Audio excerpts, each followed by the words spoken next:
I'm Sarah Cole. I'm the Dean of Humanities. I have a very pleasant and very easy job today, which is really just to welcome all of you. It's wonderful to see you on a beautiful spring Friday afternoon here to think with our wonderful visitor and guest and some of our local talent as well. We don't really need an occasion to come together to think with Professor Judith Butler, but we do have one, which is in part the celebration and discussion of her most recent book, and also the kind of culmination, or maybe it's not the culmination, but the continuation of Marianne Hirsch and her collaborators' wonderful zip code memory project. And all of these ongoing and important works are really about thinking in new ways, creative ways, critical ways about the pandemic, what it meant, what it did, what we learned, how our communities did react, could react, how do we think in terms of our deepest and best practices, whether these are about collectivism, whether these are about the making of art and literature, whether it's about resistance and protest coming together and being a better community as a result. So we have a lot to think together about, and I'm simply going to pass this over to my wonderful colleague. I'm going to just call her a continued colleague, though many of you might have been here about a year ago when we celebrated the retirement of Professor Marianne Hirsch, the William Peterfield Trent Professor Emerita of English, gender studies, humanities, and everything that we love and care about at Columbia.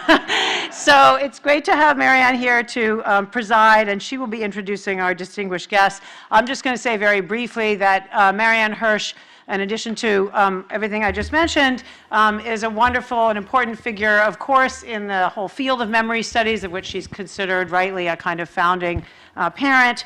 She's the author of many books, and many of you will have read these books, including The Generation of Post-Memory, Ghosts of Home, and Family Frames. That's 3 out of many, many of which she co-wrote with her wonderful collaborator, Leo Spitzer, who's also here. Barely got in the door, but he did. She is one of the founders of the Center for the Study of Social Difference, an incredibly important place on our campus, and has always been a key figure at what was called the Institute for Research on Women, Gender, and Sexuality, and now the Institute for Study of Sexuality and Gender. She is a former a former president of the editor of PMLA and president of the Modern Language Association. And I could go on, but I won't because you didn't come here to hear all this. So Marianne, please introduce our wonderful speaker. And welcome, everybody.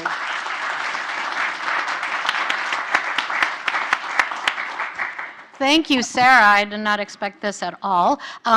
It's wonderful to be here and to meet in person and to be in this conversation. 3 years ago this month, the coronavirus was declared a global pandemic and the world shut down. Since then, I think 80,000 people died in New York City, 1,121,000 and more people died in the United States, and almost 7 million died globally. I think we have to sit with these numbers.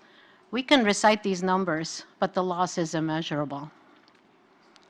The particular case of New York City makes our discussion today especially urgent. We're part of we are part of a city that, in Judith Butler's terms, is marked by the radical social divide between lives that are grievable and lives that are not. How can we account for and how can we bridge the gap between the depth of personal and familial loss and the magnitude of collective, communal, national, and global loss, when these losses are utterly unevenly and unjustly distributed? Many of us here have been thinking about and working on this in various frameworks, and some of this work on the Zip Code Memory Project with Mia Florence-Sifton, who's here, and I and many others in this room have been involved in, and at New York Presbyterian Hospital, where Rishi Gwayal works as an ER physician, provides the frame of this conversation today. When the pandemic first began, one of the things that made an incredible impact on me was Arundhati Roy's provocation to think of the pandemic as a portal. a portal to something new, not yet envisioned, rather than a return to the world that had led us here in the first place. A re-envisioning of forms of sociality and cohabitation, a rethinking of our responsibility to each other and to the planet, came to seem not only necessary, but actually possible. It's amazing how quickly some of these provocations have been forgotten, almost as quickly as the reality of the continuing pandemic. Building on Judith Butler's inspiring recent books, like Vulnerability and Resistance, Precarious Life, Notes Toward a Performative Theory of Assembly, and The Force of Nonviolence, which I teach regularly, What is This World brings this provocation back. In fact, Judith ends the book by invoking a portal to the future. The book helps us to consider how this global moment of shared vulnerability, of institutional failure, and of momentous yet profoundly differential individual and communal loss can help us imagine forms of what they call radical equality based on an acknowledgement of the conditions of life that as a species we share. How did this book come to be at this moment? What questions does it raise? I don't want to say what are the stakes because I know you don't like that question, but I'm not going to introduce Judith Butler. I know people usually say that people don't need an introduction and then they introduce them anyway, but I've just named the recent books that I think inspired this one. So what I'd like to do is invite Judith Butler to talk about the book and how it came to be, and then we will have brief responses by Rishi Goyal and Mia Florence-Sifton. I'll do a little quick response as well, and we're going to ask questions and then invite you to come back. Great, thank you. Thank you.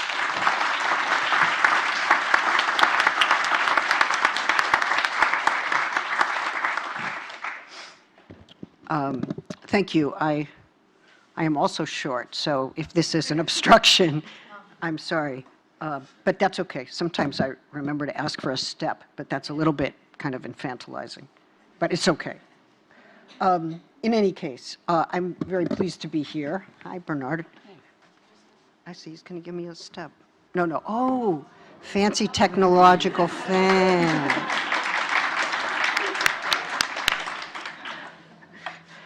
He takes care of the death penalty, then he takes care of technology. It's all good. It's all good. Anyway, thank you to the organizers, to Mariana, to Jack, to Sarah, to Rishi and Mia, who will be speaking with me. I took very seriously the idea that this would be a conversation, so I'm going to be brief, and I'm not going to be formal. I have a couple of thoughts that are literally jotted down. This is not like a formal presentation. Don't go away saying, was that a lecture? No, it's not a lecture. I am pleased to be here and always pleased to be in conversation with people here. I found myself not so much writing about the pandemic than writing from it or in it. And so obviously not writing just about my own situation, but one that I recognize to be shared. Now, I recognize, of course, that to say that this is a situation that is shared does not mean that it's shared equally or that it's the same as everyone else's situation. That's certainly not the case. But since we were, as you all know, separated from each other for the most part, and separated from what we might understand as a common world, if there is one, or at least a common space, we were in similar kinds of predicaments, and it strikes me that even our separation from each other and from a common space was a shared predicament. Now, I'm not one to take something like the common world for granted, certainly not common spaces, even public ones. Public spaces are being carved up as we speak. And I've learned a lot from the notion of the undercommons, Fred Moten's very important idea and text, but also the marginal spaces, we might say the urban borders of the public in which some people actually live, which constitute a kind of domicile. I remember clearly in 2013, the demonstrations in Istanbul were opposed to the privatization of the public square, which involved cutting up Taksim, which was, as you know, a revolutionary site for many years, a site for a number of public uprisings and meetings. It was decided by Erdogan and his people to cut it up into small adjacent parcels and to sell them to various corporations and to make that space into a mall. Well, that has happened in part, although not fully. And I'm aware that when we talk about a common space even, we're talking about something very tentative, fragile, and defined by what it excludes its borders and also the ways in which it is suffering deterioration, if not destruction. It seems to me that some of us who had houses were returned to domestic spheres, and though isolated, we recognized through both new and old media that others were in similar situations, except of course those who were unhoused or those whose housing was very crowded or temporary or otherwise unsafe. Or those who had to leave the house to work were not returned to a domicile. They were expelled from the domicile, we might say, by necessity. And they had to leave the house to work, even if it meant carrying the virus back and forth between those spaces, infecting those they very possibly loved most in the world, or falling ill themselves, or indeed dying, as many people who worked in service professions surely did, including health workers, as we know, especially here in New York City, where the numbers were really quite astonishing. We were, I think, returned to Marx's formulation in the early manuscripts about the conditions under which one is forced to work in order to live, but going to work imperils one's life. Of all the psychosocial phenomena raised by the pandemic, that one has been largely left aside, and yet that lived contradiction, work to live, work to die, has several implications for us to think about. And when I say think or think about, I mean think together, for that contradiction exists as one that we live with in common, and it is also, I would say, a contradiction that emerges under conditions in which infrastructures of care that might rightly be called socialist do not exist, or at least not in our worlds. If we lived in a world in which one was not pitched into desperation upon losing a job, if an income were secured, especially under pandemic conditions, then maybe a person could choose whether or not to go to work, you know, depending on whether it was safe to do so. But to move directly into the scene where one's life is endangered because one has to live is a kind of self-nullifying will to live that directly follows from a social and economic condition in which radical abandonment and being left to die is accepted as part of the organization of life itself. It was, of course, good that people received extra funds from the government if they qualified, or that they were temporarily protected from evictions. But why were those measures only temporary? They provided, all too briefly, a glimpse into a world in which such forms of support might become available, right? We were able to do it temporarily. Why can't we do it? Why can't we reorganize in such a way that we can do that for the long term and not only under pandemic conditions? These should not be temporary entitlements. They should be ongoing forms of support that are provided to everyone, that is part of the very compact that people make with their governments. Okay. Well, those who died were, I think we might say, they were accompanied and mourned in the stilted and indirect ways that they could be, given that mourners were necessarily at a distance. And those who were or still are suffering long-term consequences of COVID-19 are still only able to enter into public spaces selectively, and that includes this space. as we, I think, know, but many of us fail to know, that the immunocompromised are not yet freed of the pandemic. So when the pandemic is declared to be over, we always need to ask for whom and under what conditions, and who is being left out of that celebratory declaration. As you know, infrastructures of care, accessible health care, social and economic abandonment came to the fore for many of us as salient political issues again.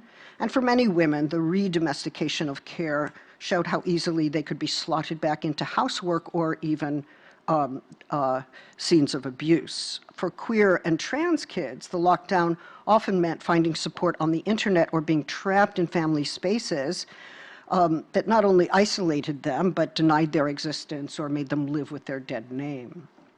Another paradox that came into view was the idea, especially on the left, the idea that the state emerged as both securitarian and carceral, a site where violence is not only monopolized but deployed in the name of security or health.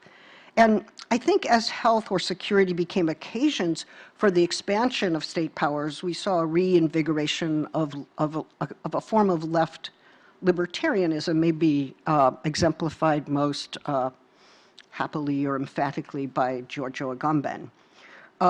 Indeed, for Agamben and for others, the state is the ultimate enemy of freedom, and although some of the rest of us surely agreed about the state, especially police powers, violent ones, hideous ways of stripping people of rights in the name of security, all this directed, certainly in this country, primarily against Black and brown people.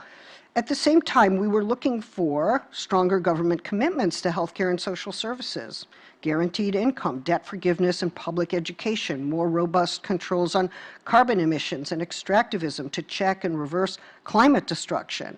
But also, we were calling for funding for police and to social services. We were calling the government human mental health services and health insurance of a universal kind. So on the one hand, there's this state cast as securitarian and invasive and terrifying and violent, and then there's also something called government we were expecting more of. And that split, I think, came to the fore and is worth, I think, talking about more. Others have argued that, hey, it's only within civil society that we can hope to find the infrastructures of care that we need. And there are some quite compelling texts that further this view, including, I think, Dean Spade's work and the wonderful Care Manifesto, but also the various authors associated with Ni Una Menos, who have joined forces in theorizing the de-domestication of care as a feminist issue. And perhaps there is also an outside to civil society, the space of the undercommons, or the action that emerges from shadowed margins of the metropole, in which other forms of sociality, fugitivity, and experimentation are also happening.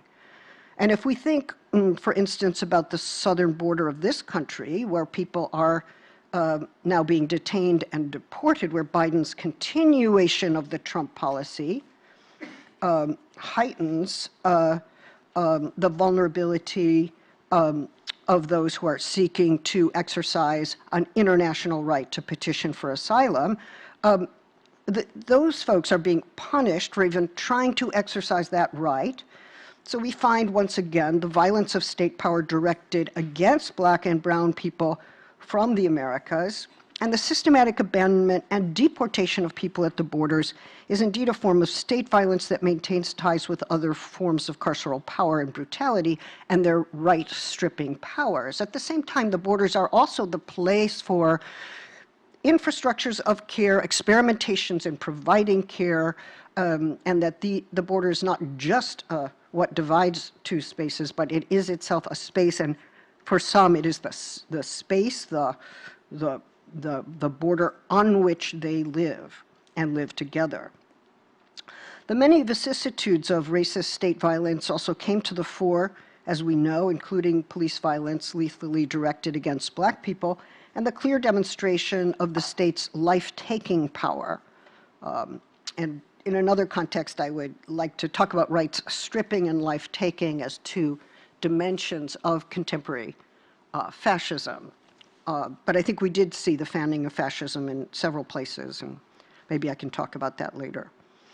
Lethal racist violence took many forms, but at least two: the letting die of groups of people, especially in the US South, mainly Black, who had no reliable access to health care during the pandemic or had good reasons to be suspicious of it, and the dramatic forms of life-taking undertaken by police, exemplified, of course, by George Floyd and Breonna Taylor and so many others. And those establish, I think, in clear terms who has the power to take life or to let lives die. So the life-taking power of the state in that dimension was clearly brought to the fore. I guess I would say an arguably wild oscillation emerged in the pandemic between visions of the new world, the portal that Arundhati Roy talked about, one in which interdependency is finally valued over nationalism and hemispheric divides, and a vision in which social and economic inequalities were not only increased but intensified. A vision of care that moves us out of domestic spaces, an effective de-domestication of care, and a diversification of means for producing radical abandonment and unmarked death, right? So both. I'm not sure I know how to think about this division, this intensification that moved, it seemed, in two directions at once. I know the story is, oh, we had hope at the beginning, we could remake the world, everything shut down, good, it's like a general strike, etc. But maybe we, both the visions of a new interdependency and the recognition of intensification of life-taking forces and radical inequality were happening at the same time and still are. Because COVID-19 has been a disease of the interconnected world, including the interconnection between human animals and other animals, it seemed to highlight the fact that we are all implicated in a shared world. But exploiters are also connected with those they exploit. And the exploited and the dispensable workers are dependent on employers who are calculating on their replaceability. So we need to be careful then not to equate interdependency with equality. Indeed, I would argue we have to struggle for forms of interdependency that would redefine and expand equality in new ways. Indeed, when we talk about interdependency or interconnection, we have to specify what we mean. It sounds good, but is it always so good? The capacity of living human creatures to affect one another can be, as we certainly know, a matter of life or death. And the condition of being affected, breathing in what another breathes, touching what another touches, links us through air and surface, proximity and permeability. The idea of becoming a fully self-defended individual became very urgent for some, and maybe that is part of the left libertarian tendency I mentioned. But for many of us, we had to give up a sense that the body is a bounded thing. Yeah, the body's discrete, even singular, but the body is defined by those forms of relationality without which it cannot live. Its porosity, its permeability, its proximity to other bodies, its openings, the very need to breathe, to digest, the desire to breathe with others, to sing, to yell, to feel the breath of another on one's neck, to breathe together in sex. All of this is what we need to live, or at least to live well, to desire to live. That was all suddenly imperiled. And for those who are or have become, by virtue of the virus, immunocompromised, every act of intimacy still carries that sense of risk, of fear. So in the book, I consider how interdependency might be thought in terms of Merleau-Ponty's notion of intertwining, but being intertwined with another can also bring risks of abasement and violence or unwanted dependency, of engulfment, prompting the desire to flee or at least lock a door behind you. And Merleau-Ponty didn't quite take all that into account. On an optimistic note, the sense of the interdependency of the world, strengthened by a common immunological predicament, challenges the notion of ourselves as isolated individuals encased in discrete bodies, bounded by established corporeal boundaries, borders, who now could deny that to be a body at all is to be bound up with other living creatures, with surfaces and the elements, including the air that belongs to no one and everyone? So some final thoughts. I think the pandemic gives us a chance to think about breathing.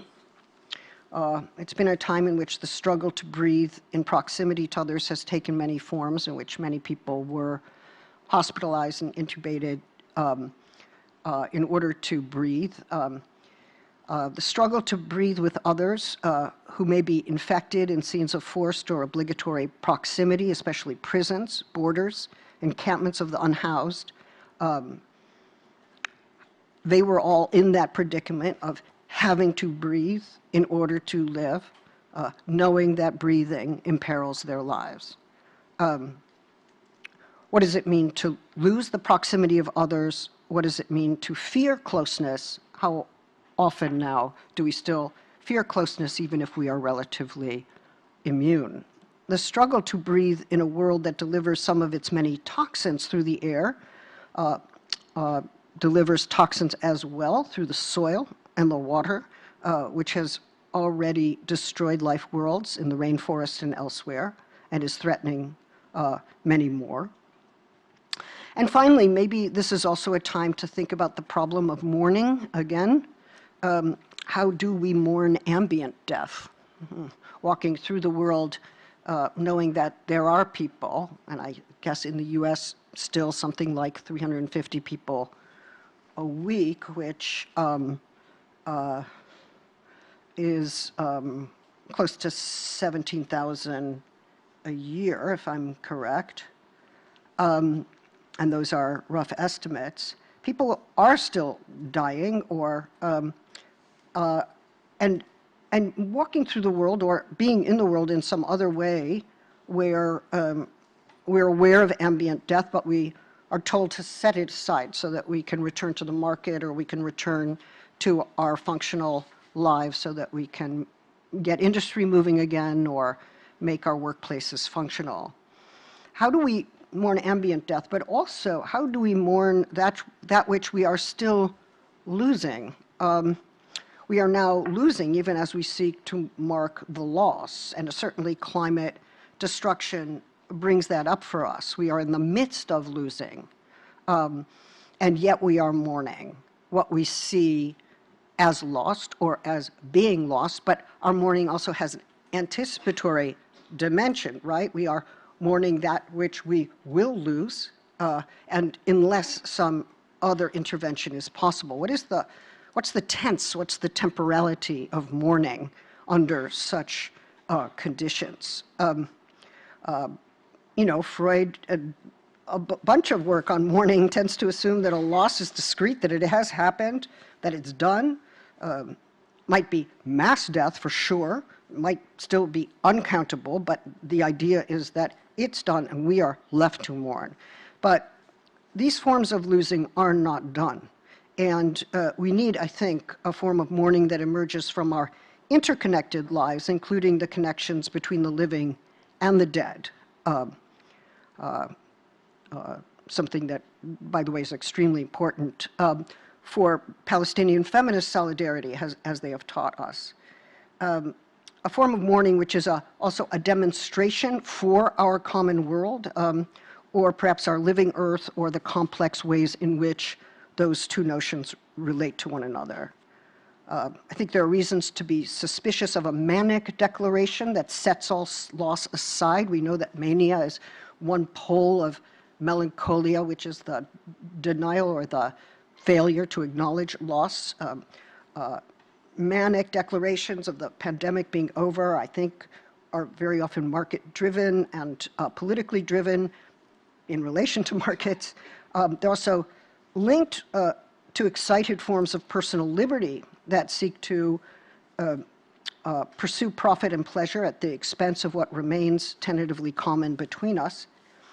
Personal liberty, as important as it is, and I surely need my own, has become, under these conditions, one conduit for the death drive. I do what I want, even if the earth is destroyed, even if others I do not know are infected, even if others are restrained from exercising the same liberty. The end to that death-bent individualism is what is needed to affirm interconnected life, the kind that lets us rethink equality for a different future. Thank you very much.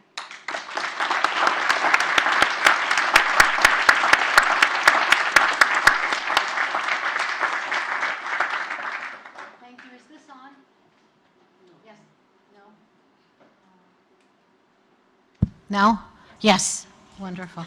Thank you for this presentation that presents some of the main ideas of the book, but also elaborates on them. I think you've already responded to some of the questions that some of us might have had, which is great because we can go further. It's such a, in many ways, devastating and optimistic view, and how to hold devastation and optimism together is, I think, one of the challenges of this moment, and I think you've brought us ways to not just think about that, but actually viscerally to feel what that might be like. And I think being here together, this proximity of our bodies and minds with each other is part of that, the joy of thinking together. So thank you for this. I am going to introduce our two respondents. Rishi Gayal is Associate Professor of Emergency Medicine at the Columbia Medical Center and founding director of the major in medical humanities at Columbia. Professor Gayal completed his residency in emergency medicine as chief resident while finishing his PhD in English and comparative literature. So you can see who we're dealing with here and how impressive that is. His research interests include health humanities, the study of the novel, and medical epistemology. He's published numerous articles in wonderful journals, and he's the co-founding editor of the online journal Synapsis, a health humanities journal. Rishi.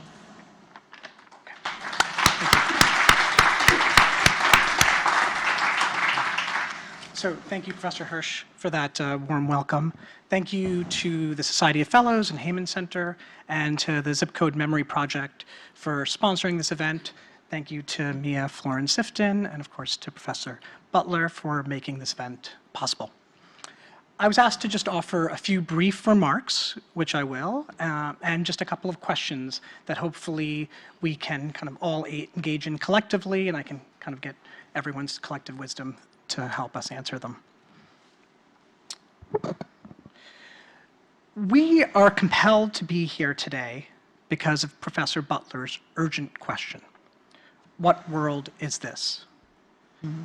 The question is suggestive, elliptic, elusive, clipped, but also very direct. It is repeated, modified, explicated, and extended in the work that follows. The form that the question most often takes in the book, what kind of world is this, creates an opening for alternatives. I might restate the question a few different ways. What kind of world is this in which so many people can still die from a plague? What kind of a world is this in which we experience ecological destruction, poverty, racism, social and sexual violence, illness, and death? Or more simply, what kind of a world is this in which there is so much suffering? The flip side of this last question is the plaintive wail of the sick person who asks, "Why me?" Or, "Why must I suffer?" But I want to aim for a question that's somewhere in between these two. Namely, is there room in philosophy for the individual that is not the subject? Or, given the specifics of the context, the question might rather be restated asking, is there room in philosophy for suffering, but not a general suffering or the suffering of the subject, but is there room in philosophy or philosophical thinking for the specific suffering of an individual that is not the subject, but is sick? For 6 or 7 weeks, from mid-March to early May in 2020, my colleagues and I took care of thousands of sick and dying patients throughout New York City's emergency rooms. But care is the wrong word. What we were doing could not actually be called care. Care in medicine occurs in the intimacy of the clinical encounter. I care for an individual person with a name and a face and quirks and habits and a sickness that is their own. But during the initial wave or phase of COVID, all of the rituals and protocols of care were abandoned. With inadequate PPE, we were still double-gloved, double-gowned, masked, and goggled for our entire shifts. Our patients were masked and isolated when possible in negative pressure rooms until we intubated them or inserted a breathing tube. But we rarely took extended histories, spoke with them, sat down with them, or even touched them. Stethoscopes were left at home. Physical exams were done from the doorway. We were frightened of becoming mortally infected. But we were also angry and perhaps sad. Sad for the lives we would not know, sad for the care we could not deliver, sad for the lives we could not save. Sickness and death are everyday experiences in emergency medicine. But what was different during these weeks was our vulnerability, and also the volume, and the scale, and the anonymity, and the silence. There were no individual COVID deaths, only a massifying tidal wave that was defined by large numbers. It became an emergency, an epidemic, a pandemic, as the numbers increased. But those increasing numbers washed away the singular, the contingent, the individual who I was called on to care for. Canguilhem, another phenomenologist, reminds us that it is the patient or person who calls the doctor. But where is that sick person amidst the waves, graphs, roll calls, and mortality bills? In the problem of the particular and the general, philosophy seems to favor the general. But is clinical care more like the singularity of the work of art? Literature begins, Deleuze tells us, with the third person, in the impersonal particularity of the indefinite. So to return to my question, is there room then in philosophical thinking for the specific suffering of a sick individual who is not the subject? And a final question that relates to scale and the dilemma of the general and particular. Can we think the particular and contingent death of an individual without thinking the general frame of global or planetary crises of climate catastrophe, extreme economic inequality and exploitation, sexual and racist violence? Thank you.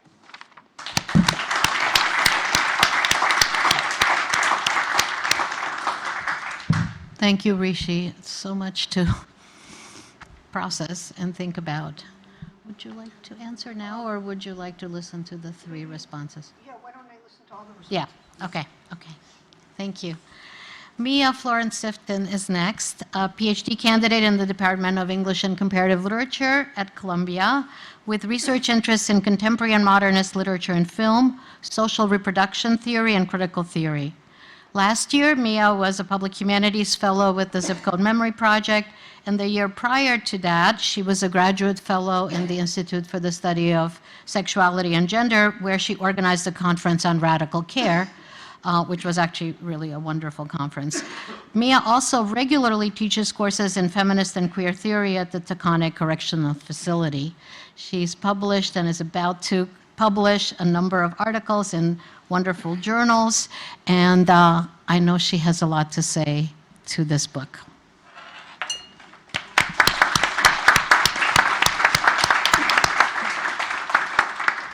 Thank you for that introduction, and thank you most of all for inviting me to be a part of this conversation. I'm incredibly humbled and honored to have been asked to engage with this work, and I just hope I can do it some justice in the short time that I have. So I was going to start by saying that to say that this work breathes new life into the collective experience of the COVID-19 pandemic might strike you as an odd statement with which to begin. I admit now that after we've all heard the opening remarks, it probably strikes you less as an odd statement, but nevertheless, I'm going to proceed with some of my mediations on the problem of breath and breathing as I see it playing out in this work as a whole. This pandemic, after all, was one in which the morbidity, vulnerability, and culpability of breath itself reverberated through each of us in new ways. Indeed, Butler puts it far better than I can when they write, "We breathe, and that means we are alive in some sense. But if potential and actual grief is in the air we breathe, then the breath is now the means of passage for the virus." Here they describe the lived reality of breathing, underscoring that breath is a shared embodied experience, a vital life-giving action, even as it simultaneously makes life out of an orientation toward death. At the same time, however, they flag that to say that we can no longer take breathing for granted is to elide a far longer history of racialized, class, and gendered struggles for breath itself. This, then, is one of the contradictions that this book so masterfully negotiates. It reckons with the universal condition of vulnerability that breathing itself metabolizes, whilst never losing sight of the fact that the respiratory enmeshment of vitality and morbidity always already indexes an uneven distribution of risk. However, even as this work is concerned with how to navigate the uneven terrain upon which we all stand, it is also deeply invested in the question of how to breathe new life into, firstly, the world in which we now find ourselves, and secondly, the political and ethical text that we have available to us already to try and make sense of it. It is in this vein that they state an aspirational reading is one that seeks to breathe new life into texts that have been read in fixed ways for too long, or that seeks to give new life through a text. This is at the same time that they advocate for a radical openness of and to the world in a way that allows for a deep breathing, a desire we all know. So, in the world that this book maps, the act of breathing benign and malign toxins in and out is not a metaphor, neither is it an allegory, but rather it is an embodied and experiential praxis through which to comprehend the way in which we are intertwined, the inevitable porosity of our bodies to the environment, the bio and necropolitical forces that optimize certain lives and trivialize or attack others, and to reimagine forms of survival in the wake of crisis. Yet if the problematic of breathing pulls together the book's main interventions and influences, it also inspired some of my most pressing questions. It is crystal clear to me how its focus on the phenomenon of mutual breathing, reciprocal touching, and collective reproduction breeds a new ethical disposition towards the world, just as clearly as I see how it eviscerates the invention of the self-contained liberal subject upon which so much moral philosophy, as well as the fantasy of private property, rests. What is less clear to me, however, are the catalogue of political demands we must make in service of a project of radical redistribution. The postscript ends with a call for our breath to be intermingled with the world's breath, where that exchange of breath, syncopated and free, becomes what is shared, our commons. Yet what are the political actions by which we can undo the logics of enclosure when we are dealing with something that cannot be enclosed, i.e. the atmosphere? Relatedly, when writing these remarks, I was reminded again and again of the shortage of respirators and ventilators that plagued the first year of the pandemic. In the wake of this, and longer, I should say. In the wake of this shortage, much of people's anger was, rightly, directed at state bodies and governmental agencies who failed in so many ways to manufacture and to distribute life-giving technologies. I worry that it is too simple to merely castigate the various failings and the forms of medical authoritarianism that emerged, rather than to acknowledge the profound ambivalence towards the state that this crisis also brought to the fore.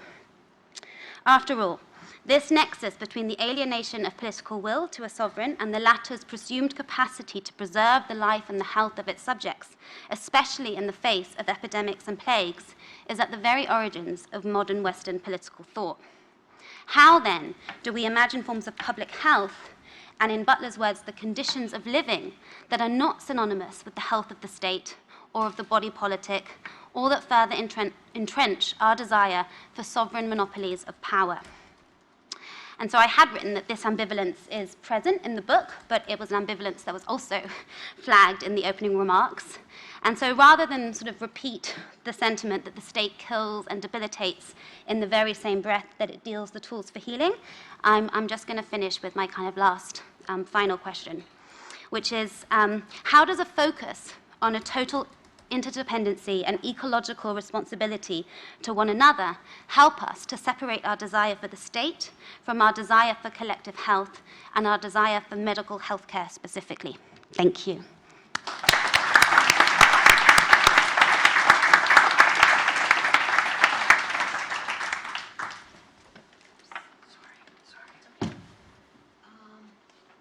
I had a little PowerPoint. Can we make that happen? Thank you, Bernard. It's always so great to have you. It's my classroom. Oh, okay. All right. Okay. Okay, it's minimized. Oh, do I have to have this up? Okay, I'll stand over here. Okay. Okay. All right. I'm not going to advance it. It's just going to. Okay. So just go play. No, because it's supposed to be automatic. We'll see. Automatic. But it works. Yeah. You want to get rid of this? You want it down? Yeah, please. Okay, let's see if it doesn't advance, I'll advance it. Thank you. Thank you, Mia and Rishi. Thank you especially for bringing up anger and rage, which is so much part of what we've been experiencing during this time. Is it advancing? Okay. So everything we've heard so far resonates so urgently with some of the work that we've been doing in the Zip Code Memory Project. So I wanted to tell you and all of us just a little bit about this. I think we've been struggling with very similar concerns and questions, but from very different directions. So in the spring of 2021, a group of us who had devoted much of our careers in working with trauma and painful pasts in different parts of the world felt the need and the responsibility to work with communities in our very own city, and particularly this part of our city, Upper New York City.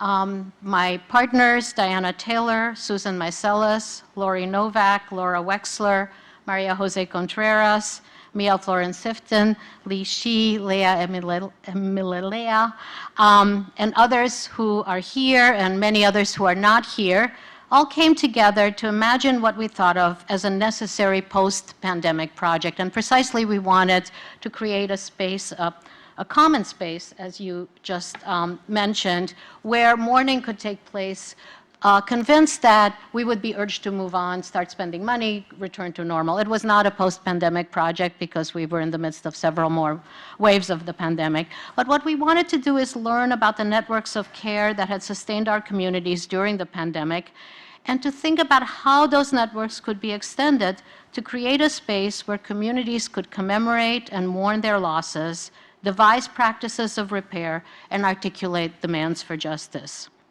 We recognize that the effects of lockdown and isolation would need the healing power of physical proximity, of connection, of community, of touch, of breathing in the same common space.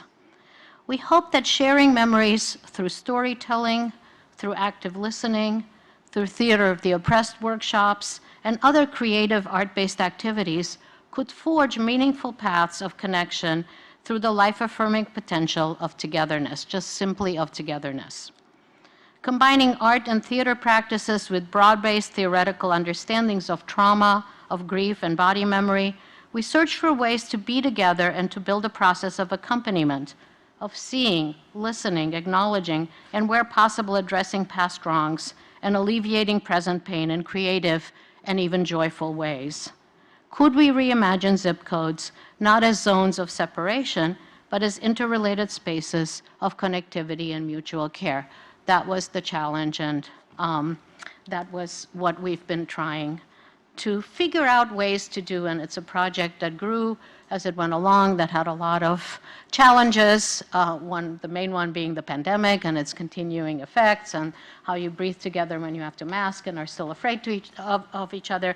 But you can hear the resonances with your book, and you can't imagine how exciting it was to pick up your book from the bookstore and to help us to see how much you could help us think about what we've actually just been fumbling along and trying to do. So the resonance, I will name a few of them and then ask a couple of questions that are still plaguing us. So the resonance with the idea of building a collective and transpersonal rather than a series of individual stories. So I'm coming back to this idea. Different but still related to the kind of desubjectification of Scheler and Merleau-Ponty in its affirmation of interconnection, of interdependency, of mutual vulnerability, and at the same time an acknowledgement of profound inequality and injustice. And those are not easy to put together. The necessity of mourning, the need for a space to mourn, rather than the disavowal that results in what you call collective melancholy. And that also needs to be accompanied by the acknowledgement not only of loss, but of our implication in the unlivable system that we've participated in creating. So yes, we need the state, we need to make demands, but how do we do that and still acknowledge our own implication and our benefiting from the system that we've participated in creating? So if we say that something of value has been lost, which is the premise of the book, for whom has it been lost? Have not some people already always known that it was never actually there? And I think in your remarks today, you convinced me that, yes, something had been lost when we can't breathe together in a common space. But beyond that, the inequities for many have been as blatant as they became for some of us later. So one of my main questions is the question of repair, which became a keyword for us. We decided to use the term repair in very simple ways. We thought of it as a series of small acts, like mending or darning, of small gestures that can be reiterated and repeated, small gestures of care that we hoped would begin to build new forms of sociality and coexistence. We are not alone. One of our workshop leaders reminded us we are here together. So these fleeting moments of connection that we could try to forge together and to build a multivocal narrative of the pandemic in our neighborhoods, we thought of those themselves as small acts of repair. But of course, we're in the middle of a reparative turn, as many have called it, and repair is being talked about in much grander ways. And so I wanted your help in trying to think about the connection between using the term repair in these smaller ways to what is now being discussed and critiqued as a reparative term, and how useful is this notion? It became very important to us. So I'd love for you to say more about that. And maybe my second main question to you, Judith, is the we. This book uses we. We use we. We use we, understanding how incredibly fraught that is. You say loss has made a tenuous we of us all, and the we is always aspirational. You also talk about the we as anticipatory. What will it take for us to be able to say we? Can we just keep insisting on it? Fred Moten, whom you've invoked in one of our public presentations, so beautifully said, I want to say we so badly that I can taste it or smell it or hear it as if it were being whispered in my ear. Do I have to earn that right? Will you grant it to me? I feel like I feel something with you, even if it can't be what you feel. So that also brings us to the idea of empathy that is connected to we. So I'd love to talk more about that. And then one of the really moving and difficult moments in the Zip Code Memory Project is when we wanted to turn from mourning, which was sort of the first part of the project, to the idea of demands and demands for justice, which, I mean, you saw that we projected them onto the cathedral. And we challenged the group of participants who were people in these neighborhoods to come up with some demands that we could pose. And the question was, to whom could we pose them and what would they be? And it didn't happen. I mean, me and I have talked about this a lot. It didn't happen. People didn't know who to address and what to ask. There was just too much to ask. And some of our participants actually had difficulty finding the confidence to make a demand to the state. They felt like first they had to demand of themselves to feel the value of then being able to claim a voice through which they could make a demand. So that is something that I'm still trying to process, and yet I so admire and want to feel with you the hopefulness and the optimism that you feel that at the end of this, or in the, at this moment in the pandemic, we've recognized an interdependency and an interconnection that might provide the portal that we've been thinking about. So those are my questions. Thank you. We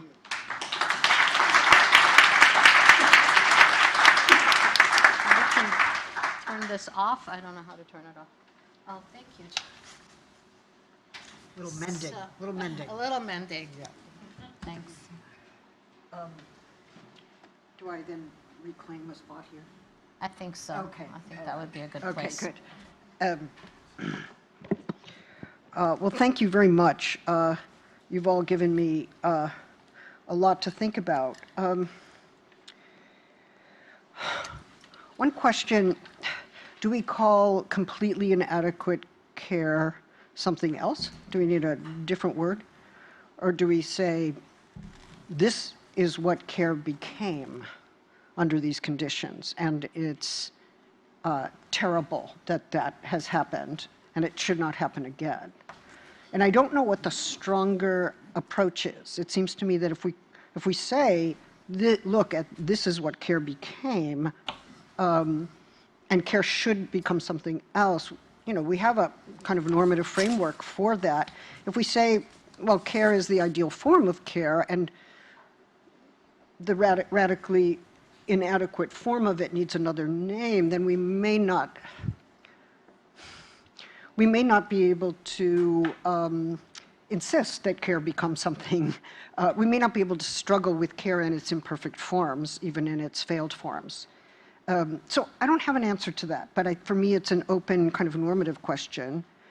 I stay away from the individual on purpose, mainly because I think it tends to belong to individualism as a particular political ideology, and that we don't always recognize that we are reinvoking that tradition when we talk about individuals. The subject doesn't have much of a place in this text, although it does obviously in almost everything I write.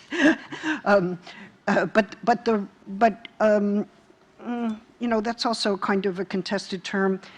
What interested me about Max Scheler, whose essay on the phenomenon of the tragic recalled my attention, is that he actually relocates the tragic as a feature of the world.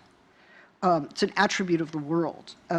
So that when we ask the question about a specific event or something that is happening outside of the event structure, an ongoing set of events or process, we are asking what world is this in which such an event is possible? In other words, the world is the condition of possibility of this event. And if we had not recognized that before, it's time to recognize it now. So there is something depersonalizing in that recognition, and it brings our attention to the world so that whatever it is that we are suffering in our singular ways, and we do suffer in radically singular ways. I think I use the term singularity perhaps more easily than individuality. Whatever we're suffering in our radically singular ways is also somehow of the world, and we are, as it were, reoriented toward the world. We might say it's depersonalized without vacating the singularity of what we're going through. It's in fact from the singularity that we see the generalizable feature. Scheler is a strange phenomenologist, and many phenomenologists stay away from him because he's considered idiosyncratic and not exactly systematic. But on the phenomenon of the tragic is a text that actually destroys Aristotle in some extremely productive ways. The tragic is not a feature of a narrative in which a character does not see what they are doing, but ends up producing a set of consequences that are radically destructive, and in particular destructive of one's own life, right? So the protagonist, as we're taught, tragedy is at the center of that story, but so too is an idea of action that follows rules of likelihood and probability. What Scheler basically says is that, in fact, the tragic is not a feature of a character or protagonist or of an actor. It's not a function of not having seen the consequence or being blinded by passion. There is this insistent ocular metaphorics that besieges the Aristotelian reflection on tragedy. It's rather a feature of the world that is demonstrated to us, that is manifest under certain conditions, that is otherwise not manifest. So it's an alertness. I mean, it's not that our singular existences don't exist, but we are compelled to, even at a moment of extreme personal suffering, to think about the world in which this suffering is not only possible, but is the condition. I want to put it in this sort of Kantian way. It's a kind of reverse Kantianism. That this is a world in which this suffering is possible. And there's an indictment of the world in Scheler's essay, which I also think is a critical moment for his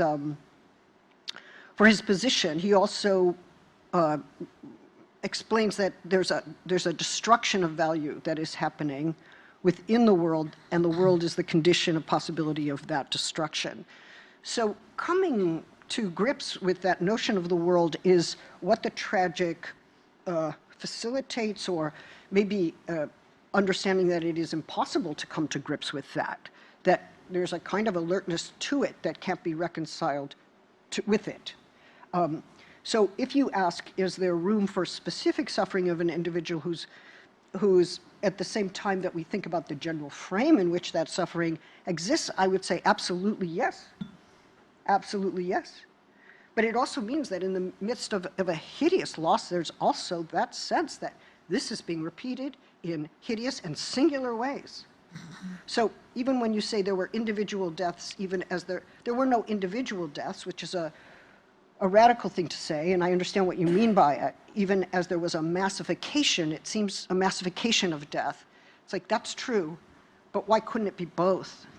Why couldn't it be both? And couldn't the irreconcilability of that be part of what we mean by the tragic? I think there are a lot of people who live in places in the world, and I'm thinking about Mumbai or even Beijing, where breathing is not to be taken for granted, where the levels of toxin in the air is just so high that, breathing is an issue every day. Like, okay, how are we going to breathe today? Like, what's happening? How do we make sure this, everybody breathes? And, it is to think about the way in which COVID played out in such places where it was already hard to breathe and where it became even more hard to breathe is extremely important. So I think we shouldn't get too romantic about breath. It's not like we suddenly couldn't breathe, but we could always breathe before. Some of us have immunological issues that make breathing difficult, or post-viral conditions that challenge our breathing in some pretty intense ways. So I don't mean to say, oh, we were all breathing freely and then we stopped. I think breathing is differential, right? There's a there's a distribution of breathing freely in the world. There's an unequal distribution of breathing in the world. There are those who breathe more freely, there are those who breathe less freely for all kinds of reasons. And, you know, I'm very indebted to Catherine Clune Taylor's idea of material construction. I don't know if you follow her work, but she talks about the ways in which environments come and inhabit bones and breath and lungs and hearts. And thinking about being constructed by your environment is not just an idea of social construction, which is different from the materiality of the body. For her, material construction is exactly the process of breathing in the toxin and having it become part of your cellular composition, right? So, and I think that's very helpful in overcoming some tired arguments that I no longer want to engage with, but I'm forced to on occasion. I don't think it's a hopeful book. And I don't think I end with the idea that now we can have hope, or that interdependency of this excellent kind is coming our way. I think it's a deeply ambivalent book, and I actually want to hold on to that ambivalence. And I find it very generative. I think that there is no way out of the intensification, of seeing the intensification of killing and inequality, of letting die, the intensification, but also some of the social movements that have come together during this time that have manifested demands for justice, demands for equality, demands for healthcare, demands for the end to police violence, demands for the end of racism. These demands also emerge from mourning, rage, and we can see in them both the acknowledgement of that intensification of inequality and death dealing, at the same time a rage and demand to come together to produce forms of political sociality that exemplify the kinds of communities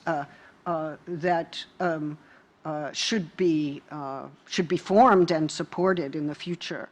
So I actually don't, and maybe this is also why I like Scheler, because he doesn't accept the usual temporal way of explaining the tragic. It's like, oh, I was mistaken. There was this guy coming on the road. I didn't like it. He pushed me off. I decided, we're going to have a fight. And then, I don't know, I killed him. Okay, I killed him. I go down the street, and then there's a, nice woman. I thought maybe I'll sleep with her. Okay. So, it turns out to be my mother. That guy was my father. You know what I mean? Like, okay, it's a great story. It's a great, this is how it works, right? That being, not seeing clearly on the pathway. But look, it seems to me that the destruction for which we need repair is still happening. So it's not as if, there was destruction and now we must repair. Right. We are repairing in the middle of destruction happening, knowing that more destruction is coming, and insisting on a kind of forward-looking reparation to try to regenerate those forms of life that are most valuable to us, being quite aware of their destructibility in the midst of doing so. So I think we need to move outside of those kinds of narrative structures, which is why the aspirational we, it's like, I say it in the sense that Drusilla Cornell, we miss her, Drusilla Cornell used the we. She taught me to use the we in an aspirational way. She said, just use it and see who comes. Just say it and see who's going to chime in. Or see who's going to say, not me. What you mean we, white girl? I remember growing up with that one. That was important. But then, it changes, right? It changes. Like, who says it, who can't say it? All those questions are right. But if we wait for the conditions to change before we can rightly say we, it may be that we're not realizing that we have a certain power to gather, to bring together, to change the conditions. And indeed, that rallying that is necessary is part of what, major demonstrations do, like who's coming, who's arriving, here's the we, yes or no, joining, not joining. So there's something about that, that question of the call. It is a call, like who says yes, who says no, who's arriving. So it is a call. It's not a prediction, and it's certainly not a description of a historical condition that we've arrived at, which is suddenly full of equality and interdependence of a beautiful kind. No. But there are movements that do exemplify that. And I think, we can think about the mass movements of Latin American feminism as perhaps the strongest movements of our time that are, in fact, leading the way, in my view, in establishing struggles against violence and for justice, mourning, raging, and organizing, at the same time. And also knowing how to reach across different spheres of life to get people out into the street who never thought they would be in the street, to the point where the police can't find a place to stand on the street, which is a beautiful moment. Yeah, so that's what I have to say. Great. Okay.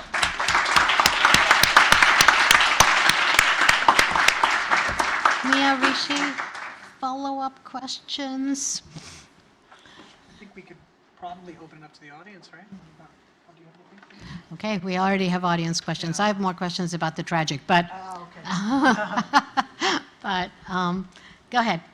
And could I ask everybody to keep your questions brief, not long talks or lectures, brief questions so we can hear from our speaker. And I don't know, I need to hear from you. Cheers, thank you. Firstly, I do confess that your vast research contributions should be celebrated with a Presidential Medal of Freedom. About my question, my Encyclopedia of American Idealism was just released globally, and it arguably overcomes even the Hegelian system itself. But if I've accomplished anything at all, it was due to the stellar pedagogy of my mentor and diatima of 7 years, Drusilla Cornell, for whom deconstructionist Hegelian praxis was an integral passion. Could you say anything about what deconstructionist praxis should look like during our time of imperial decay, late-stage capitalism, and pandemic-related anxieties, besides an outright revolution of the status quo? What's more, I'd like to give you a copy of my encyclopedia, which Cornell West wrote the preface for. I also brought 2 roses for you and Dame Gayatri's Vivek. Hope that was succinct enough. That was great. Nice to see you again. I hope you're doing well. Look, maybe it's just a moment to talk a little bit about the importance of Drusilla Cornell's work, and she certainly did an enormous favor for all of us in showing how deconstruction can be linked to ethical life in her way.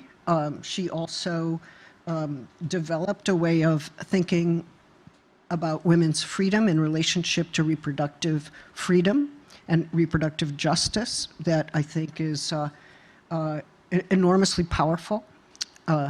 She made enormous contributions to feminist legal jurisprudence, to feminist philosophy, and to thinking about deconstruction not so much as an orthodoxy, but as a living kind of a way of thinking that could be brought into domains that the founders or the originators of deconstruction could not always anticipate. So she was also, as you know, a labor activist, and that spirit stayed, I think, with her as a teacher, as a mentor, and as a friend. It's a terrible loss for all of us. So I didn't answer your question, but I did take the occasion of your question to mark the loss of this really quite beautiful thinker and singular creature, truly singular, who taught us much. And I don't know how it happened, but the first time I ever spoke with her, she stood on top of the table Yeah.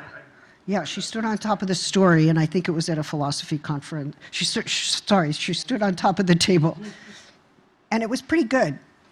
But she wanted to ask about the monstrosity of the woman philosopher, and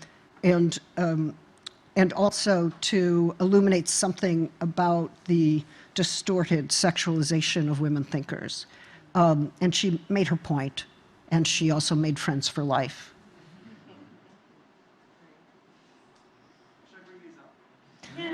Maybe later. Thank you. Questions, thoughts? I think Bernard, yeah.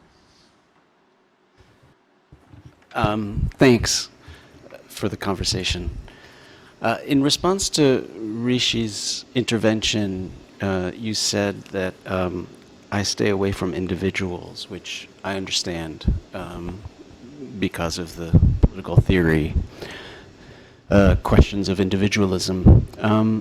But I was kind of interested about the move to the method of phenomenology, because I've always felt a certain form of proximity to the subject and to the individual in phenomenology, and that it's not entirely surprising to me that it often turns into forms of existential phenomenology that are very subject oriented, particularly for Sartre, right, who had a conception of being able to kind of will the meaning of the world himself.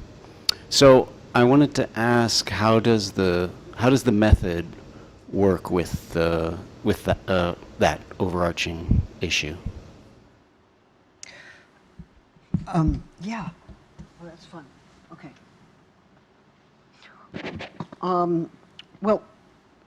Okay, so here's the story that I didn't tell. So, right, pandemic hits 3 years ago, about now, and I'm in my study, and I thought, oh, make friends with your study.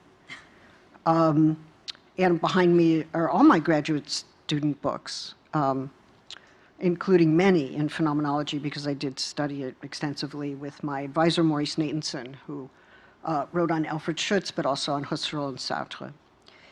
And I realized that in taking out the Scheler from my shelf, taking it off the shelf, that most people today in academic life think that phenomenology is, first of all, description, and that it's first-person description.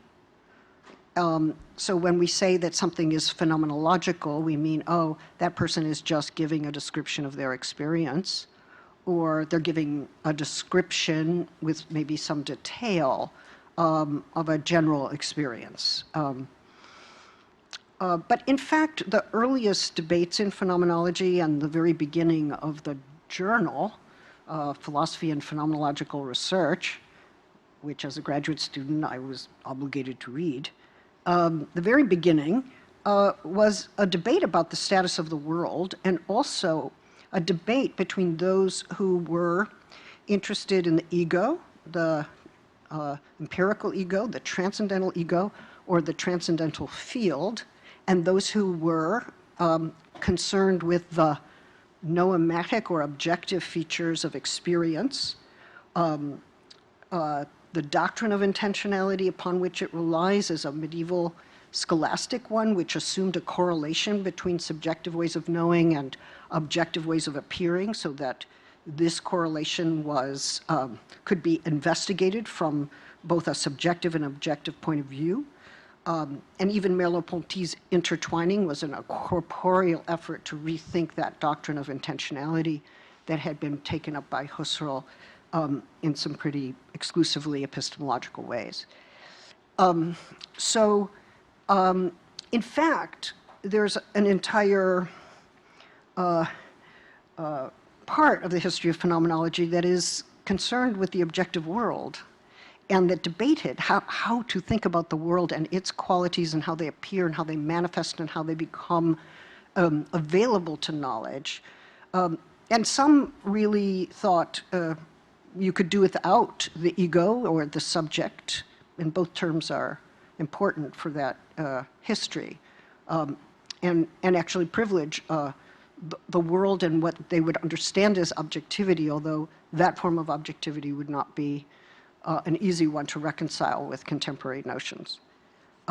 So part of what I loved about Scheler was that he talked about passions. I mean, he wrote a book on ressentiment, another one on sympathy, another, here's the tragic, questions of loss, all of these deeply what we would think of as subjective matters that seem to be features of the world itself.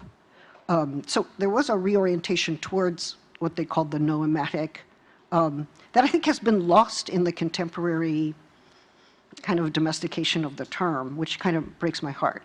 But the folks who are doing some interesting work on phenomenology to show that it's more than descriptive or that its rich descriptions are also normative are the critical phenomenologists, and they tend to be feminists who are working on questions of carceral power or gender or transness or climate issues, and are using those methods of understanding how certain kinds of realities have been built to offer a critical perspective, and even trying to reconcile phenomenology with critical theory in some ways that are interesting and which Drusilla would have approved of. So yeah, that's my little shtick. Sorry, that was like a 5-minute introduction. That's really helpful.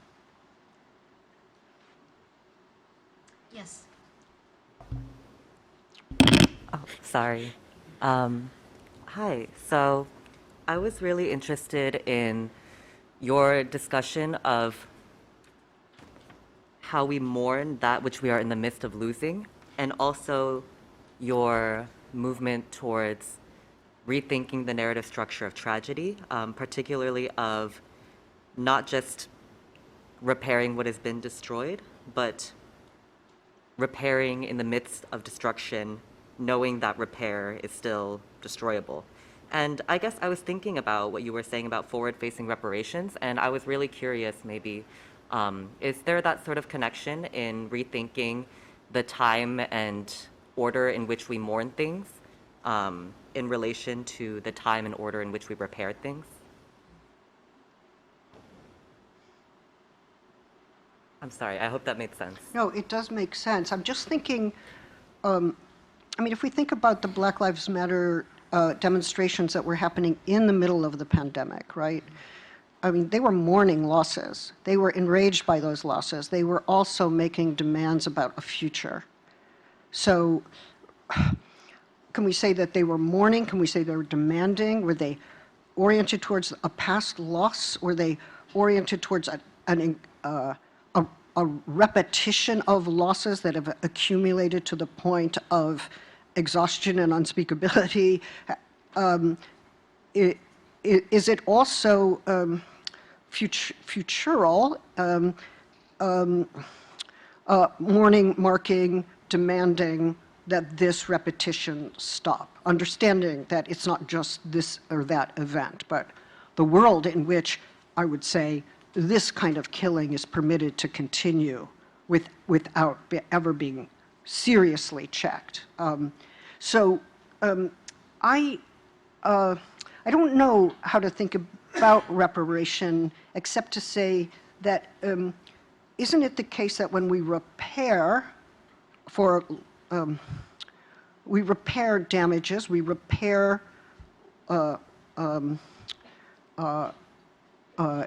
relation to forms of destruction or loss that have happened, we're also preparing, we're also taking a futural stand at the same time, and that this double temporality emerges from the act.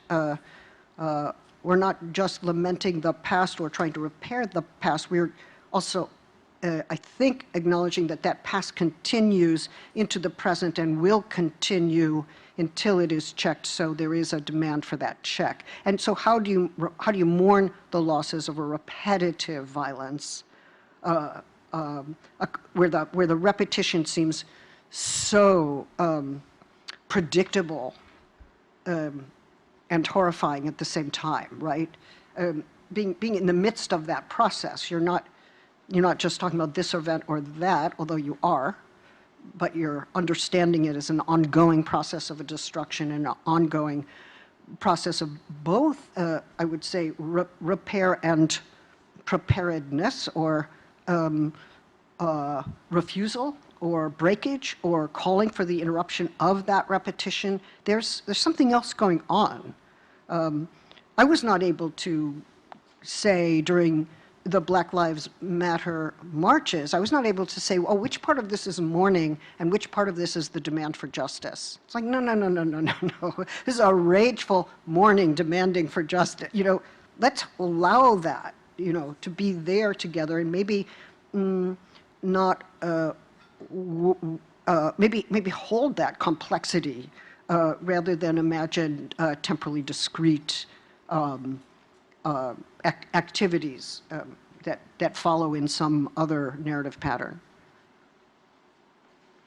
Yeah, you say something, at the end of the book, you use the phrase repair forward, Yes. which has really stuck with me because it has the and the forward, it has all those contradictions in it, and that's how I like to think of repair now. It's very helpful. Okay. Can I just ask a quick question, perhaps related to that, which is, can you just say a little bit more about kind of newness?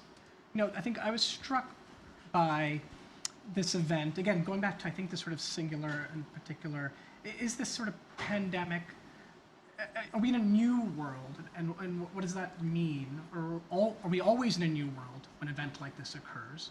Or is this a kind of intensification or a repetition, or it's an optical instrument to see what was already always there? Yeah, I don't think we're in a new world. I mean, this is a world. Yeah. We may not have been paying attention, at least those of us who don't live with epidemics all the time, those of us who don't live with infrastructures of care being destroyed or never having been built, right? Those of us who have that, like, oh, this must be what people, who are dealing with Ebola all the time, I mean, we have to be careful about the sense of shock that comes from a bourgeois, a disturbance of bourgeois stability, right? Like, oh, what kind of world? I can't get on the plane. Like, oh no, that.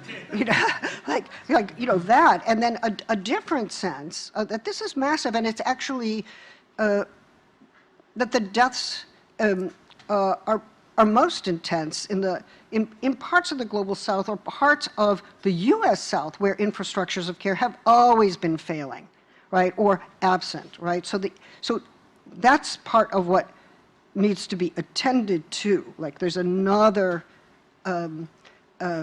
there's another sense. But no, I don't think we're in a new world. I wouldn't say that. Mm-hmm. This was always the world. Mm-hmm. It just became manifested in certain ways for some of us under these conditions. Mm-hmm. So I see 3 more questions, and I don't know how much time we have. Can we maybe take 3 questions in a row and then a response? And I think this is the quickest 90 minutes ever. Okay. Thank you very much. Could I ask about the tendency of the pandemic to be expressed in terms of numbers? You have our numbers, partly a question of Horatia as well, about excess deaths, about the daily rate of deaths, but also seeking of milestones, deaths in World War II in comparison, reaching of milestones of 500,000 and 1 million and so forth. Mm-hmm. How do we understand the function of numbers in the context of the pandemic? I think it would take me some time to elaborate on that, although I think you're right to call attention to it. Actually, Gayatri has written about it on statistics and images and stories and how they come together. I mean, I do worry that part of what the statistics have done is allowed for a calculation on the part of governments and markets, like, okay, how many deaths are acceptable for everything to reopen, and how many lives are we willing to lose? And that kind of calculation has been one that has intensified the sense, the reality of the dispensability of certain kinds of lives. And I think it's not just that that calculation works that way. Those lives are dispensable, and they are, in fact, dying now, still, many people, or in long-term COVID syndromes that make life unlivable or extremely difficult. But when you establish that threshold, like when things can reopen, you're basically saying we no longer look, we no longer pay attention. And the only reason we were paying attention to those numbers was to figure out when the markets could open. Right, so it's a brutal calculation. And maybe like the most base form of utilitarianism. Okay, you're back there, and then Maka, and I think then we're, yes, you. Oh, hello. Oh, hi. When you were speaking about the ideas around tragedy, and also in your opening remarks using the word like commonality, communality so much, I was really struck by a really basic concept I remember from an intro environmental studies class, which is the tragedy of the commons, which is a phrase that's pretty much reserved for like environmental science. And I'm sure the way you're using it is more complex and different, but we use like the word ecology and ecological crisis sort of interchangeably between like natural ecology and social ecology in this discussion a lot. And I'm wondering if you feel like there's a value in distinguishing the two as we try to address sort of parallel simultaneous crises, like a climate crisis that preceded the pandemic and then the pandemic's just disastrous acceleration of it. But yeah, whether or not there's a value to like making a distinction between natural ecology and social ecology or not. Well, I certainly think it's possible to make that distinction, but I sure am interested in the relationship between the two, right? Because if we allow natural ecology to be totally separate from social ecology, then we're not able to really identify the social responsibility we have for climate destruction. So what are our social practices that have brought us to this situation, and how do they need to change? That we might have to have a kind of an anthropocentric moment to ask that question, and then also kind of rethink the anthropos or the anthropos in light of this interconnectedness, both globally, socially, and to other living processes and the earth itself. So I would like to see how that works, and then I would like to see that distinction come undone. Not that we collapse into one or the other pole, but that we start to think them together.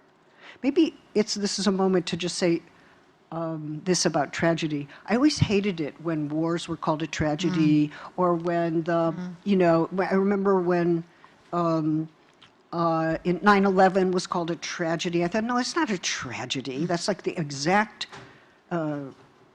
wrong word for that.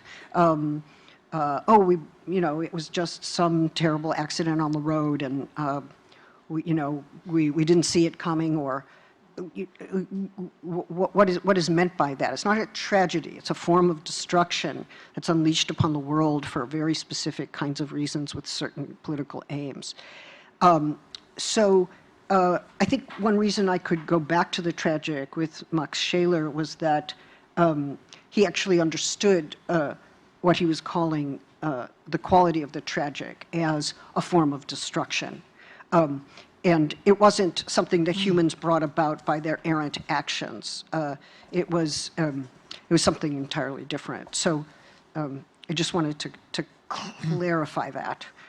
It's one reason I like the non-human-centered character of that notion of the tragic. Mm-hmm. Yes. Okay, two more.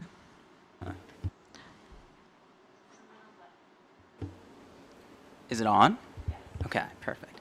Well, I was really interested in the discussion of breath and breathing that a couple of y'all talked about, specifically the term like intertwined or communal breathing, and it made me think of how you would talk about that in Latin, which is conspirare, which means both to breathe with, but it's also the word where we get conspiracy.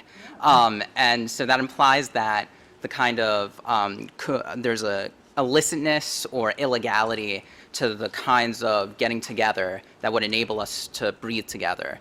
And so I was wondering, maybe as like a supplement to Mia Florescen's question, like what are the extra political or apolitical actions that we can take to proliferate the kinds of communities that would allow us to breathe together, particularly in light to the kind of shocking ability of like fascist conspiracy to proliferate in our contemporary moment. Beautiful. Well, I like the idea of reclaiming conspiracy for the left. So I'm going to take your etymology and work with it. Thank you.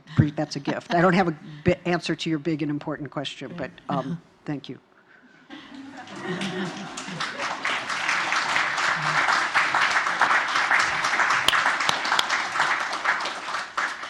So before thanking Judith Butler for this wonderful conversation, I want to thank all the people who made this event possible, Lindsay Schramm, specifically. Thank you all. And Judith, thank you for being with us and for your inspiring and really thoughtful words. Thanks.